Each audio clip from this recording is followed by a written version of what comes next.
Hi, Scorpio. Welcome to your love and romance reading for June 2022.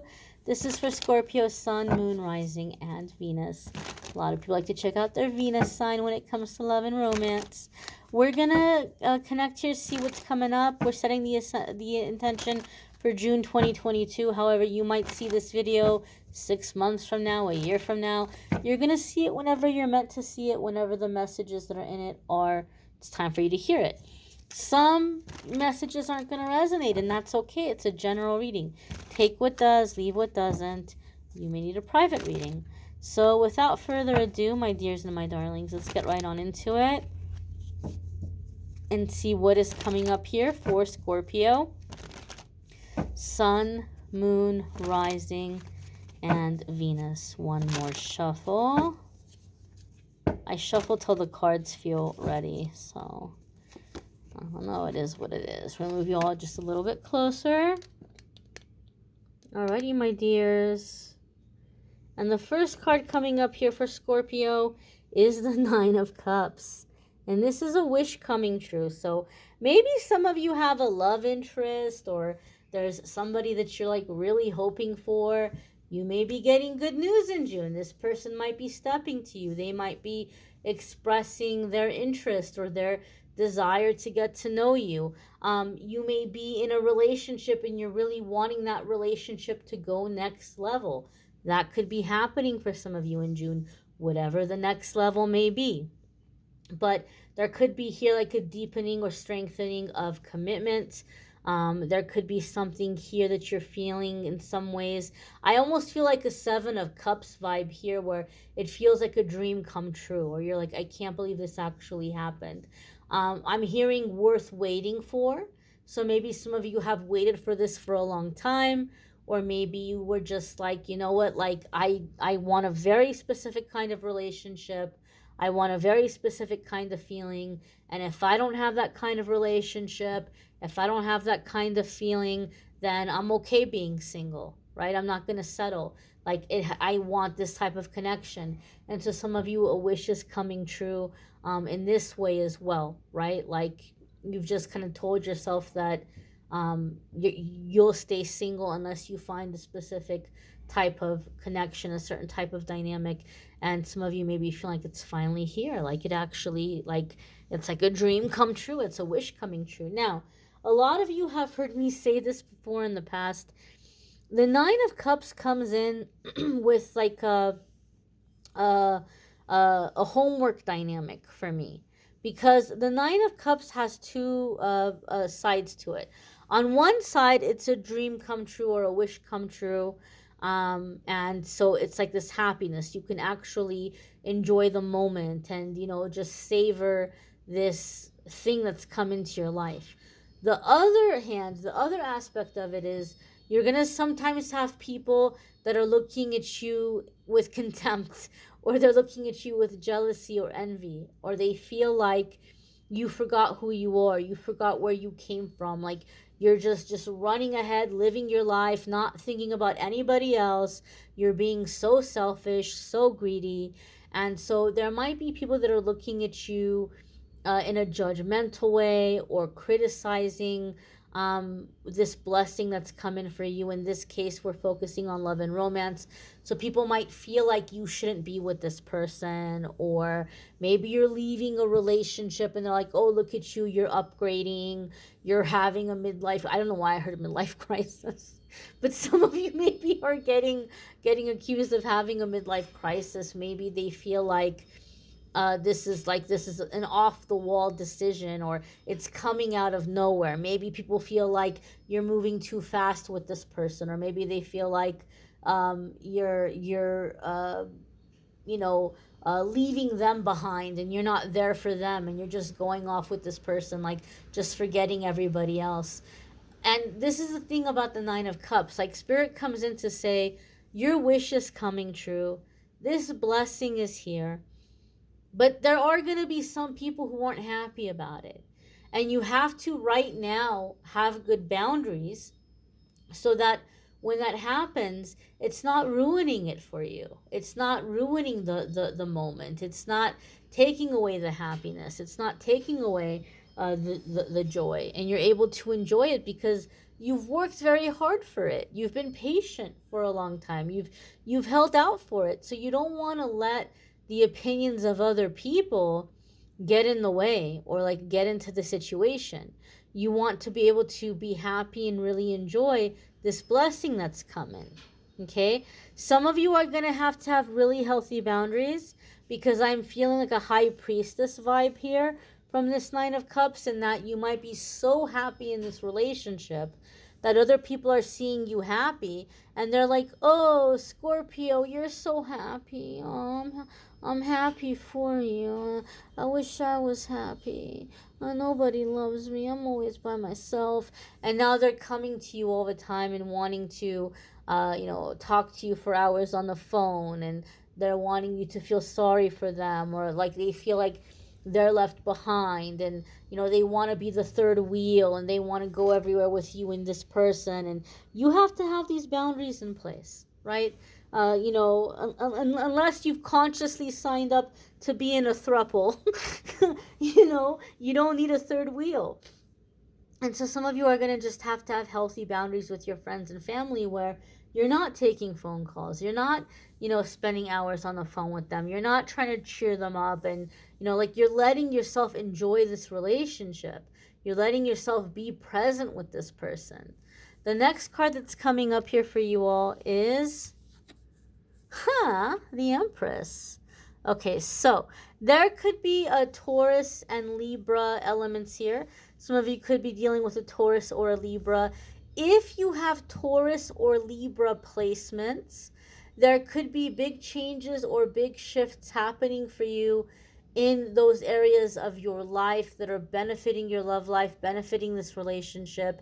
If you've met somebody new, you may be meeting them through those areas of your life or through those houses if you have Taurus or Libra placements.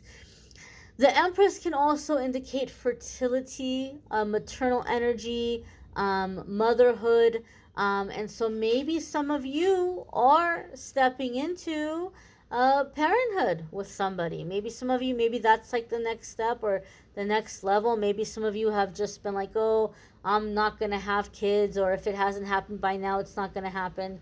Surprise, somebody may be coming in here right at the nick of time, or I don't know, I shouldn't say nick of time, maybe you've surrendered it, but it's like you're like, in this now or never period. Like, if it's going to happen, it has to happen now, or it's not going to happen.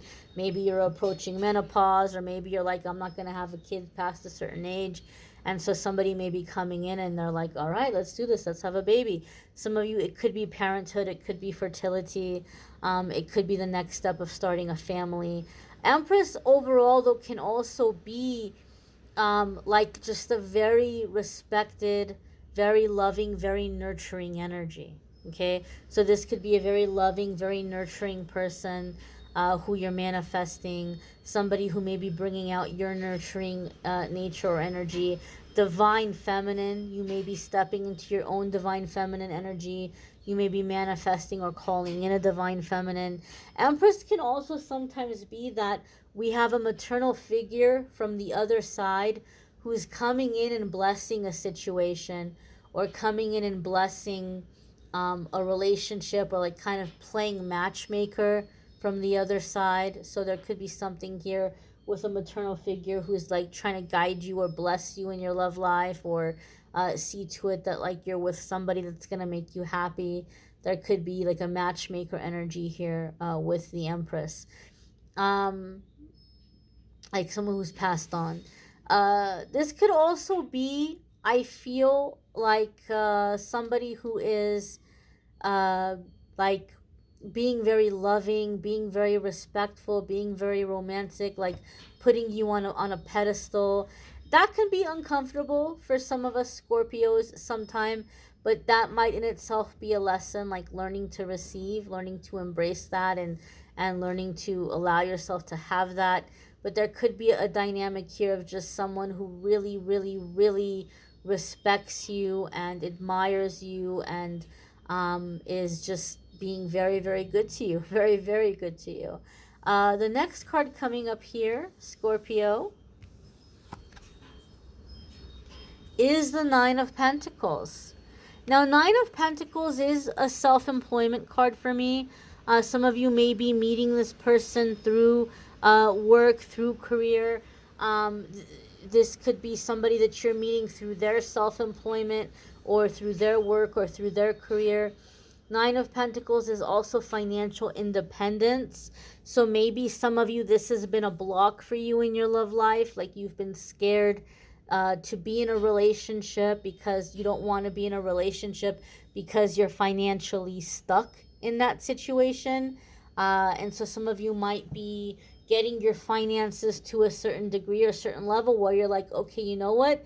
Now I feel secure in this relationship, or I feel like I can commit because, you know, I do have this little safety net that if this person starts acting up, or if they start behaving unacceptably or dangerous, or if I don't feel safe, I can leave, right? I'm not going to be stuck with this person. And so some of you, finances, you've had like certain financial goals, or you've wanted to be at a certain financial level before you committed to somebody, because you don't want to be in a situation where you're like, well, I'm miserable, but I can't afford to leave, so I'm stuck here. So some of you have been working on certain financial goals, and you're reaching those goals to where now you feel like you can commit and be with this person. Nine of Pentacles is also a lot of the times a card that indicates that we're getting a control and we're getting a handle of our anxiety. And maybe anxiety has been an obstacle for you. You haven't been able to relax into a relationship. You haven't been able to be fully present and emotionally present and let yourself open up and connect because of anxiety or because of insecurities. But Nine of Pentacles says we're getting those anxieties and those insecurities under control to where they're no longer negatively affecting our life. We can actually enjoy our life. We can enjoy our time. We can, deal with those anxieties or insecurities as they come up, but they don't take over. They don't rule us. They don't sabotage us anymore. One more thing about the Nine of Pentacles. Some of you have heard me say this before in previous readings. Nine of Pentacles makes me think of the song by Blake Shelton, Who Are You When I'm Not Looking? And so this is like the energy of somebody who maybe is looking at you, Scorpio, like you're a little bit too good to be true, right? We did start off with the Nine of Cups, and Nine of Cups is a wish coming true, okay? It's a wish coming true. And so with the Nine of Pentacles, this is somebody that maybe is not, like you may have met them before June, but you've just been like, oh, I don't think they're into me, right? You might be into them, but you might think they're not into you because they're not stepping up to you. They're not approaching you. And so you might even think, oh, this person doesn't even know I'm alive, really, and you might just be like, oh, okay, and you've just like given it up. Meanwhile, Nine of Pentacles can tell us this person's looking at you like, you're too good to be true. Like, are you for real? And so they may be watching you from a distance and taking notes. Not like literally taking notes. I'm not saying this person is a file on you, but they may just be kind of like, studying you, and they're waiting to see, like, how do you behave? Who are you when you might think nobody is looking? And are you for real? Is this really who you are, or is this a persona that you're putting on? And so something may be happening in June where this person feels satisfied that you're for real. Like you're for real, you're legit, you're sincere, you're genuine, you're the real deal. And so that Nine of Cups may be coming up, like they're finally taking the step. They've been in this Nine of Pentacles energy where they've been watching you and they've been observing you, and like now they're ready to move forward with you. Now they have enough information to know really who you are, and they're like, okay, let's do this. Let's move forward with a relationship. Now, 9 is repeating twice, okay? 9 is repeating twice. And so that's Spirit's way of emphasizing the number 9 and the meaning of the number 9, the vibration of the number 9. Number 9 is the spiritual teacher. Number 9 is the spiritual lessons. And it's lessons that are bringing us into ascension. It's not necessarily the lessons that are cracking open our heart and tearing us apart and breaking us apart, but rather the spiritual lessons that bring us into wisdom. It is the number of the spiritual teacher. So for some of you, this is a connection and a relationship with someone who in many ways is a spiritual teacher to you, and you are a spiritual teacher to them. You all might be on spiritual paths, and this connection, this relationship may be helping the both of you reach your full potential. Okay. If you have a Virgo placement, I strongly suggest that you watch the love reading for Virgo for June, because I'm getting a very similar energy in this reading as I did in the Virgo reading. But for some of you, there's a strong spiritual connection with this person, and together the two of you are evolving, the two of you are ascending, the two of you are reaching your full potential in ways in which you can be impactful, in ways in which you can use your gifts and your talents in a way to bring about help and wisdom and guidance and healing to other people.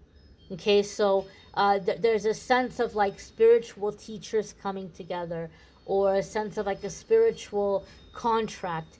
And it's not a contract in terms of like, ways for us to learn and ways for us to grow and ways for us to evolve, but a contract in terms of the work that we're here to do, right? And I want to emphasize something. It doesn't mean that the two of you are going to be doing the same thing. Like, so for example, maybe your spiritual path is that you do tarot. Maybe you're just really, really, really stereotypical metaphysical person, and you're doing like, tarot and crystals and energy healing and all of this stereotypical new agey stuff. And I'm telling you that this is another spiritual teacher, this is another healer. That doesn't mean that they're going to come in and run a Reiki yoga studio with you, or that you guys are going to be doing a YouTube channel about, soulmates together or something. It means that you may be supporting them emotionally, like morally, like moral support. You may be inspiring them and doing their spiritual work in whatever avenue that might be, and vice versa.